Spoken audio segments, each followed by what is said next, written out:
Hello, good morning to all. Welcome to home education. जैसा कि बेटा बीए सेकेंड ईयर के एग्ज़ाम चल रहे हैं। अपना नेक्स्ट पेपर है हिस्ट्री का, जिसमें दो पेपर होते हैं आपके। एक होता है इंडियन हिस्ट्री का, सेकंड होता है वर्ल्ड हिस्ट्री का। तो आप पहले वर्ल्ड हिस्ट्री पढ़ेंगे, क्योंकि आप लोगों ने वर्ल्ड हिस्ट्री बहुत कम पढ़ रखी होती है। ठीक है, तो आज अब इस वीडियो में हम लोग मोस्टिंग पढ़ेंगे। ओके, तो चलिए फर्स्ट यूनिट में कौन कौन सी मोस्ट क्वेश्चन है पहले वो कंप्लीट करते हैं। ओके, देखिए पहला क्वेश्चन आता है आपका कि केसर विलियम द्वितीय की विदेश नीति कहाँ तक सफल रही। ओके, इसी का एक अथवा और बनेगा आपका कि केसर विलियम द्वितीय की विदेश नीति के क्या परिणाम हुए। और एक क्वेश्चन और बन जाएगा आपका कि विश्व राजनीति से आप क्या समझते हैं। ठीक है बेटा, क्योंकि अथवा में आप कितने भी क्वेश्चन बना सकते हैं। ठीक है, अथवा में कोई दिक्कत नहीं होती है आपको, लेकिन दिक्कत ये है आपको कि आप क्वेश्चन छोड़ के आ रहे हैं। ठीक है, क्वेश्चन छोड़ना नहीं है आपको तो ये देखना है केसर विलियम लिखा है और बाद में नीति, विदेश नीति आप लिख सकते हैं आंसर। क्वेश्चन बीच में एग्जामिनर क्या शब्द जोड़ रहा, क्या बढ़ा रहा, क्या घटा रहा, आपको वो नहीं देखना। आपको ये देखना है कि केसर विलियम के बारे में पूछ रहा है वो, उसकी नीतियाँ पूछ रहा है। ठीक है, और जब हम यूनिट एक्सप्लेन करते हैं तो आपको केसर विलियम के बारे में या जो आपके जो प्रीवियस वीडियो थे, हम लोगों ने एक यूनिट में किसी भी क्वेश्चन को बहुत ज़्यादा डिटेल में बताया हुआ भी है कि अगर कुछ और भी क्वेश्चन आते हैं केसर विलियम से रिलेटेड तो आप मतलब उसको लिख सकते हैं। और पिछली वीडियो में हम लोगों ने कॉमन हेडिंग भी दे रखी थी आप लोगों को कि आप घबराया ना करें। क्वेश्चन चाहे एग्जामिनर कितना भी घुमाए आपको नहीं घूमना होता है। आप केवल क्वेश्चन को पकड़ें और लिखें। ठीक है, क्वेश्चन की थोड़ा भाषा मैच कर रही होती बहुत होता है वही। ठीक है, वही क्वेश्चन को लिखना होता है आपको। ठीक है, तो चलिए आप सेकंड क्वेश्चन देखिए। आपका सेकंड क्वेश्चन है कि बिस्मार्क की विदेश नीतियों के क्या उद्देश्य हैं। ठीक है, और बिस्मार्क की विदेश नीतियों की आलोचनात्मक वर्णन, और इसी का एक अथवा और बन जाएगा कि बिस्मार्क की विदेश नीतियों के क्या उद्देश्य हैं। ठीक है, और इस पेपर में वर्ल्ड हिस्ट्री में आपको एक चीज़ और देखने को मिलेगी कि आप विदेश नीति या विदेशी या एक देश दूसरे देश के ऊपर, क्योंकि अपन वर्ल्ड हिस्ट्री पढ़ रहे हैं। ठीक है, और आपको वर्ल्ड हिस्ट्री अगर पढ़नी होती है तो एक देश से दूसरे देश का प्रतिबंध, व्यापार और उसकी राजनीति, कूटनीति, ये पढ़ने वाले होते हैं अपन लोग। ठीक है, तो आप इसी की हर जैसे जिस प्रकार से हर पिछला जो आपका एग्ज़ाम हुआ था पॉलिटिक्स साइंस का, तो आप हर देश के संविधान पढ़ रहे थे, तो आप लोगों ने हर संविधान की विशेषता भी पढ़ी थी। ठीक है, उसी प्रकार से इसमें हर जितने भी कोई भी राजनेता होगा इसका या राजा होगा, उसकी हमेशा विदेश नीति पढ़ने को मिलेंगी आपको। ठीक है, कि विदेश में इसकी विदेश नीति समझाइए, या इसने अपने देश में गणतंत्र के बारे में, कुछ अंतर्राष्ट्रीय स्तर के बारे में आपको पढ़ने को मिलेगा आपको।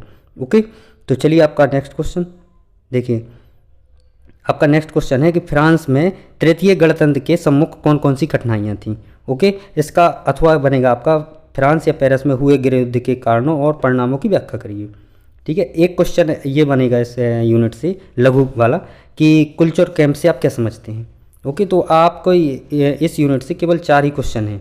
ठीक है, जो मोस्ट हैं। उसके बाद जो भी क्वेश्चन आपको जब यूनिट का एक्सप्लेन कराया जाएगा तब वहाँ भी बता दिए जाएंगे ये क्वेश्चन। ओके, तो चलिए करते हैं अपना अगली यूनिट।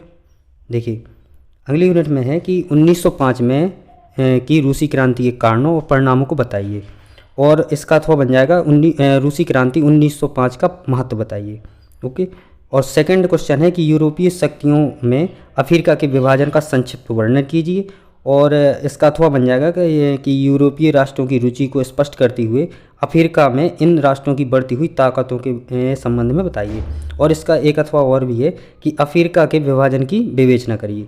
ठीक है, तो इनका आंसर सेम एक ही रहना है। बाकी लिखा देखो, यूरोपीय शक्तियों का अफ्रीका विभाजन, यहाँ भी अफ्रीका है और यहाँ भी अफ्रीका है, तो आपको एक शब्द ही चुनना पड़ता है। बाकी पीछे एग्जामिनर क्या लिख रहा है आपको वो नहीं देखना होता है।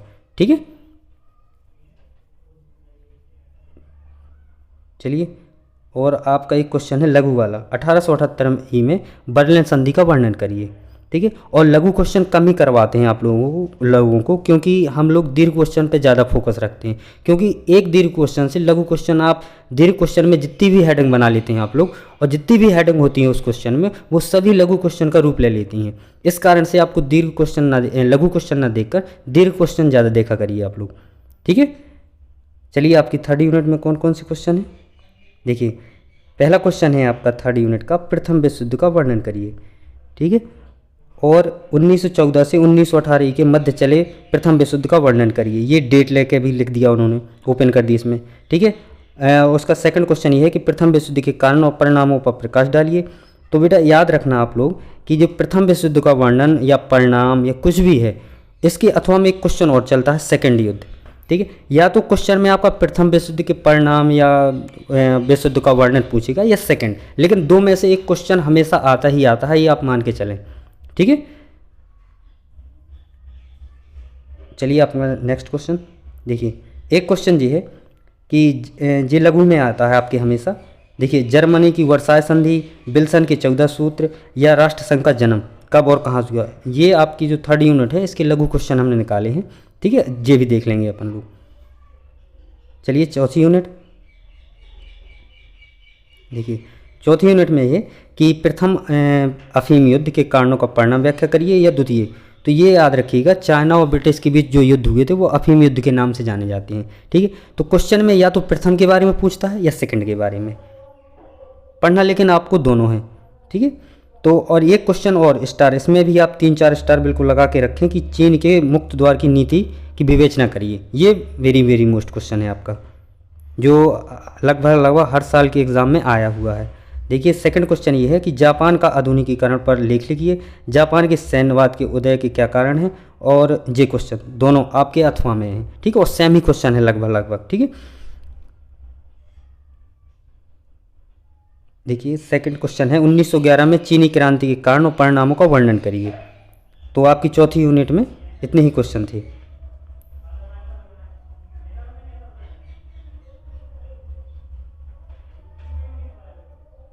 अब होनी है आपकी 5 यूनिट। देखिए 5 यूनिट में है कि फांसीवाद से आप क्या समझते हैं, क्या आशय है, और नाजीवाद। तो आप इसका भी अथवा लगा के रखा है हम लोगों ने। देखिए अथवा लिखा हुआ है यहाँ पर, इसका मतलब ये होता है बेटा कि एग्ज़ाम में या तो फांसीवाद पूछा जाएगा या नाजीवाद, लेकिन पूछा जरूर जाता है, इसलिए हम दोनों में क्वेश्चन अथवा में लिख रखा है हम लोगों ने। और अगला क्वेश्चन है जर्मन जनता किन लक्ष्यों की पूर्ति चाहती थी। ठीक है, ये अथवा में है। नाजीवाद का उद्देश्य क्या था, नाजीवाद के वही उद्देश्य थे जो वहाँ की जनता के थे। ठीक है, तो अथवा में लिख दिया इस क्वेश्चन को। ये है द्वितीय विश्व युद्ध, बता ही चुके हैं कि प्रथम विश्व युद्ध के मतलब अथवा में आने वाला है, और द्वितीय विश्व युद्ध के परिणामों को वर्णन सेम क्वेश्चन है, उसके वहाँ अथवा में कर लेना आप लोग। देखिए ये हुआ लघु क्वेश्चन। तो लघु क्वेश्चन में हमने 6-7 क्वेश्चन निकाले हैं, लेकिन ये क्वेश्चन वही हैं जो दीर्घ क्वेश्चन से निकाले हैं हम लोगों ने। तो ये हाईलाइट कर रखे हैं कि ये थोड़ा देख लीजिएगा आप ध्यान करके। लेकिन हम ये सब आपको जब दीर्घ क्वेश्चन कराएंगे कि खूनी रविवार, बर्लिन संधि, त्रिराज स्थापना, मई कानून, पूर्वी समस्या पर संक्षिप्त टिप्पणी, बाल्कन युद्ध, ये हम लोग जब दीर्घ क्वेश्चन सॉल्व करेंगे ना, उसी में सॉल्व करा देंगे आपका। देखिए हमने लिख भी रखा है कि प्रथम विश्व युद्ध, द्वितीय विश्व युद्ध के बारे में। ठीक है, और ये क्वेश्चन ये भी आपका डबल स्टार वाला क्वेश्चन है कि मुसोलिनी की गृह नीति और हिटलर की गृह नीति। जैसा हमने प्रथम विश्व, द्वितीय विश्व को अथवा में लिखा, इसलिए इसी प्रकार से ये है कि आना जरूर है, लेकिन दो में से कोई भी आ सकता है ये क्वेश्चन आपका। ठीक है, और इटली का एकीकरण और जर्मनी का एकीकरण, ये वाला क्वेश्चन आपका जी। इटली का एकीकरण और जर्मनी का एकीकरण, ये भी बहुत मोस्ट बेटा, और ये हमेशा हमेशा पूछा जाता है आपका। ठीक है, और एक क्वेश्चन ये कर लेना, नेपोलियन बोनापार्ट के क्रमिक उत्थान का प्रकाश डालिए, और मेटरनिक कौन था, और यूरोप की राजनीति में इसका क्या महत्व था। ठीक है, तो आप ये भी क्वेश्चन देख लें, और ये घबराएं मत। आप देख रहे होंगे कि कम से कम काफ़ी क्वेश्चन हो गए हैं पिछले वीडियो हम लोगों ने 10-12 क्वेश्चन दे के आपका मोस्टिंग ख़त्म कर देते थे, लेकिन ये वाले पेपर में क्या है, क्वेश्चन ज़्यादा हैं क्योंकि मैटर ज़्यादा है।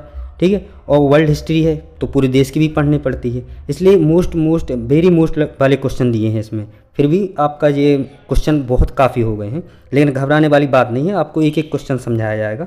ठीक है, जैसे पिछली वीडियो में हम लोगों ने एक एक क्वेश्चन को समझाया है। ठीक है, तो बेटा इसके बाद आपकी ऑब्जेक्टिंग और यूनिटों की एक्सप्लेनिंग आपको मिल जाएगी। ठीक है, अगर कोई दिक्कत हो आपको इन क्वेश्चनों में तो आप कमेंट कर सकते हैं। थैंक यू बेटा।